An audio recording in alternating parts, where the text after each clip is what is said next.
ಈ ಅಭಿಮಾನ ಅಂತ ಹುಚ್ಚದ್ದು ಕುಣಿತಾರಲ್ಲ ಅಭಿಮಾನಿಗಳು, ಅವರು ತಮ್ಮ ಮನೆಯ ಸ್ಥಿತಿಗತಿಗಳ ಬಗ್ಗೆ ಏನಾದರೂ ಯೋಚನೆ ಮಾಡಿದಾರಾ?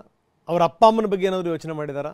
ಕಟೌಟಿಗೆ ಹಾಲು ಸುರಿತಾರಲ್ಲ ತಗೊಂಡೋಗಿ, ಮನೆಯಲ್ಲಿ ಏನಾದರೂ ಹಾಲು ಮೊಸರು ಇತ್ತ ನಮ್ಮ ಮನೆಯಲ್ಲಿ, ಅದನ್ನ ತಗೊಳ್ಳೋ ಯೋಗ್ಯತೆ ಇದೆಯಾ ಅಂತ ಯೋಚನೆ ಮಾಡಿದಾರಾ? ಮನೆಯಲ್ಲಿರುವಂಥ ಕಷ್ಟ ನಷ್ಟಗಳ ಬಗ್ಗೆ ಗೊತ್ತಿದೆಯಾ ಅವರಿಗೆ?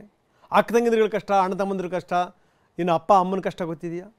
ನೋಡಿ, ಯಾವುದೋ ಅಭಿಮಾನ ಅಂತ ಹುಚ್ಚುಚ್ಚಾಗಿ ಹೋಗಿ ಈಗ ಏನಾಗಿದೆ ಅಲ್ಲಿ ಬೆಸ್ಟ್ ಎಕ್ಸಾಂಪಲ್ ಈ ದರ್ಶನ್ ಅಭಿಮಾನಿಯ ಕಥೆ.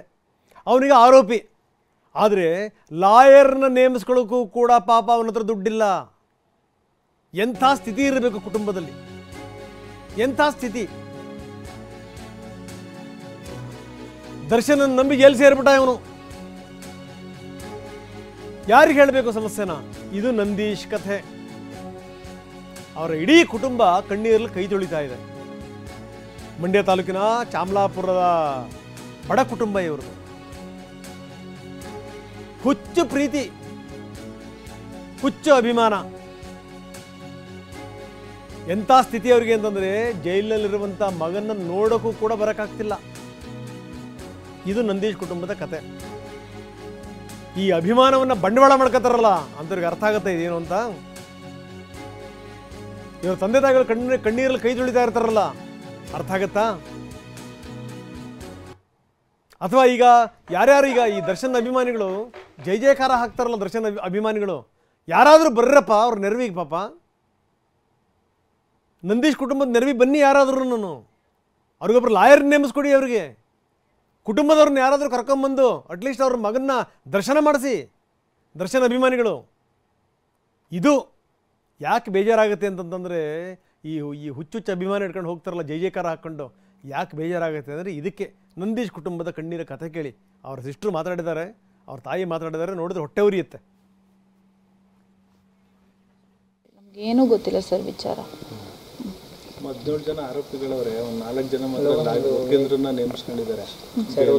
ನಿಮ್ಮ ತಮ್ಮನ ಕಥೆ ಯಾವ ರೀತಿ ಪರಿಸ್ಥಿತಿ ಗೊತ್ತಿಲ್ಲ ಸರ್. ನಾವಿನ್ನ ಯಾರನ್ನೂ ವಕೀಲರನ್ನ ನೇಮಿಸಿಲ್ಲ. ಮುಂದೆ ಏನಾಗುತ್ತೋ ಫಸ್ಟ್ ಅವ್ರನ್ನ ಹೋಗಿ ಮೀಟ್ ಮಾಡಿ ಆಮೇಲೆ ಮುಂದೆ ಏನಾಗುತ್ತೋ ಎಲ್ಲರ ಹತ್ರನೂ ಸಹಾಯ ತಗೊಂಡೆ ಇವಾಗ ನಾವು ಮುಂದುವರಿಬೇಕು. ಈಗ ನಾವು ಓನಾಗಿ ಮುಂದುವರಿತೀವಿ ಅಂದರೆ ನಮಗೆ ತುಂಬ ಕಷ್ಟ ಇದೆ, ಸಹಾಯ ತಗೊಳ್ಳೇಬೇಕು. ತುಂಬ ಕೆಟ್ಟಿದೆ ಸರ್. ಅವ್ನು ಕೊಡೋ ದುಡ್ಡಲ್ಲೇ ನಾವು ಜೀವನ ಮಾಡ್ಕೊಂಡು ಹೋಗ್ತಿದ್ವಿ. ಇವಾಗ ನಮಗೆ ಇನ್ನು ದುಡಿಯೋರು ಯಾರೂ ಇಲ್ಲ. ನಮ್ಮ ಅಪ್ಪನ ಕೈಯಲ್ಲೂ ಆಗಲ್ಲ, ನಮ್ಮ ಅಮ್ಮನೂ ಹುಷಾರಿಲ್ಲ. ಇವಾಗಂತೂ ಇದ್ದಿದ್ದು ಈ ಪ್ರಕರಣ ಆದಮೇಲೆ ಇದ್ದಿದ್ದು ಹಾಸಿಗೆ ಹಿಡ್ದವ್ರು ಅವರು. ಯಾರೂ ಬಂದಿಲ್ಲ ಸರ್. ಅದೇ ಸರ್, ಏನಾದರೂ ಮಾಡಬೇಕು. ನಾವು ಕೂಲಿ ಮಾಡ್ಕೊಂಡು ಇದ್ದ ಜಾಗದಿಂದ ಏನಾದರೂ ಸಹಾಯ ಮಾಡ್ತೀವಿ ಅಂತ ಹೇಳಿದ್ದಾರೆ. ನಮ್ಮ ಮಾವಂದಿರು ಏನು ಮಾಡ್ತಾರೋ ಅದ್ರ ಮೇಲೆ ಸರ್. ಈಗ ಸಾಲ ಸೋಲನೆ ಮಾಡಬೇಕು. ಹೌದು ಸರ್, ಸಾಲನೇ ಮಾಡಬೇಕು. ದರ್ಶನ್ ಕಡೆಯವರು ಏನಾದರೂ ಹೆಲ್ಪ್ ಮಾಡ್ತಾರೆ ಅನ್ನೋ ನಿರೀಕ್ಷೆ ಇದೆಯಾ? ಮಾಡಿದ್ರೆ ತುಂಬ ಒಳ್ಳೆಯದು. ಏಕೆಂದರೆ ಅವ್ರ ವಿಚಾರದಲ್ಲೇ ಆಗಿರೋದ್ರಿಂದ ನಮ್ಮ ಆರ್ಥಿಕ ಪರಿಸ್ಥಿತಿನೂ ಕೆಟ್ಟಿರೋದ್ರಿಂದ ನೋಡೋಣ ಸರ್. ನಮಗಿನ್ನೂ ಯಾವುದೂ ಗೊತ್ತಿಲ್ಲ ಸರ್. ನಂದಿ ಸರ್ ಮನೆ ಪರಿಸ್ಥಿತಿ ಅಂತೂ ಆರ್ಥಿಕವಾಗಿ ಕೂಲಿ ಮಾಡಿದ್ರೆ ಅವತ್ತಿನ ಅವ್ರ ಜೀವನ ನಡೀತಾ ಇತ್ತು. ಈಗ ಸದ್ಯಕ್ಕೆ 1 ವಾರ 11 ದಿನ ಆಯಿತು, ಏನಿಲ್ಲ. ಅವ್ರ ಮನೆಯಲ್ಲೇ ಇದ್ದಾರೆ. ಅಂದರೆ ನಮ್ಮ ಮನೆಯಲ್ಲಿ ಕೆಲಸ ಮಾಡ್ಕೊಂಡು ಇದ್ದರು ತಂದೆ ತಾಯಿ. ಆ ಹುಡುಗನೂ ಸುಧಾ ನಮ್ಮ ಮನೆಯಲ್ಲೇ ಇದ್ದದ್ದು. ಇತ್ತೀಚೆಗೆ ಆತ ಬೆಂಗಳೂರಿಗೆ ಹೋದದ್ದು. ನಾವುಗಳು ಡಿವೈಡ್ ಆದಾಗ ತನಗೆ ತಾನೇ ಗೊತ್ತಿದೆಯಲ್ಲ ಅವೆಲ್ಲ ಆಯಿತು. ಅವರು ಬೆಂಗಳೂರಿಗೆ ಹೋಗಿ ಸೇರ್ಕೊಂಡು ಸರ್. ಏನಿದ್ರು ಕೂಲಿ ಮಾಡ್ಕೊಂಡಿದ್ರು ಹೋಯ್ತಿದ್ರು. ಈಗ ಏನಿಲ್ಲ. ಹಿಂಗೆ ನಾಳೆ ಏನೋ ನೋಡ್ಬೋದು, ಹೋಗಿ ಅವಕಾಶ ಇದೆ ಅಂತ ಹೇಳ್ತಾ ಇದ್ದಾರೆ. ನಾವು ಯಾರು ನಮ್ಮೂರ ಒಬ್ಬರು ಲಾಯರ್ ಅವ್ರನ್ನ ಕೇಳ್ಕೊಂಡು ಟೈಮಿಂಗ್ಸ್ ಏನು, ಆ 5 ನಂಬರೇ, ಅದು ಏನು ನ್ಯೂಸ್ ಚಾನಲಲ್ಲಿ ಬರ್ತದೆ ಅದಷ್ಟೇ ನಮಗೆ ಮಾಹಿತಿ. ಇನ್ನು ಎಲ್ಲೂ ಎತ್ತಿಂದು ನಮ್ಗೆ ಮಾಹಿತಿ ಬರ್ತಾಯಿಲ್ಲ ಸರ್. ನಾನು ಬಂದು ಹೇಳಿದ ಮೇಲೆ ಇವ್ರಿಗೇನಾರು ಅರ್ಥ ಆಗೋದು ಅಷ್ಟೇ. ಇದು ನೋಡಿ, ದಾಸರ ದಾರುಣವಾದಂಥ ಕಥೆಗಳಿವು. ಮನೆಯಲ್ಲಿ ತಿನ್ನಕ್ಕೆ ಅನ್ನ ಇಲ್ಲ, ಕೂಲಿ ಮಾಡ್ಕೊಂಡು ಬದುಕ್ತಾ ಇದ್ದಾರೆ. ಮಗನ ಬಂದು ನೋಡೋಕ್ಕಾಗ್ತಾ ಇಲ್ಲ ಅವ್ರಿಗೆ. ಅದಕ್ಕೆ ಯಾರ್ಯಾರು ಈ ದಾಸನ ಅಭಿಮಾನಿಗಳು ಅಂತಾರಲ್ಲ, ದಯವಿಟ್ಟು ಬನ್ನಿ, ಅವ್ರಿಗೆ ನೆರವು ಕೊಡಿ. ಆವಾಗ ನಿಜವಾದ ನಿಮ್ಮ ಪ್ರೀತಿ ವಿಶ್ವಾಸ ಏನು ಅಂತ ಗೊತ್ತಾಗುತ್ತೆ ಆವಾಗ.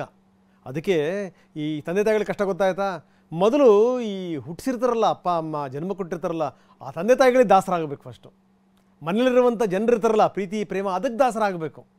ಕಟ್ಕೊಂಡ್ರೆ ಹೆಂಡತಿ ದಾಸ ಆದರೂ ಕೂಡ ಯಾರು ಏನೂ ಅನ್ನಲ್ಲ, ಬಿಡಪ್ಪ ಅವ್ನ ಜೀವನ ಚೆನ್ನಾಗಿರುತ್ತೆ ಅಂತ. ಈ ಯಾರ್ಯಾರಿಗೋ ದಾಸರಾಗ್ಬಿಟ್ಟು ಏನಾಗುತ್ತೆ, ಜೈಲಿನ ದಾಸರಾಗಬೇಕು ಅಂಥ ಸ್ಥಿತಿ. Very unfortunate. ಅವ್ರ ಮನೆ ನೋಡಿದಂಥ ಸಂದರ್ಭದಲ್ಲಿ ಹೊಟ್ಟೆ ಉರಿಯುತ್ತೆ.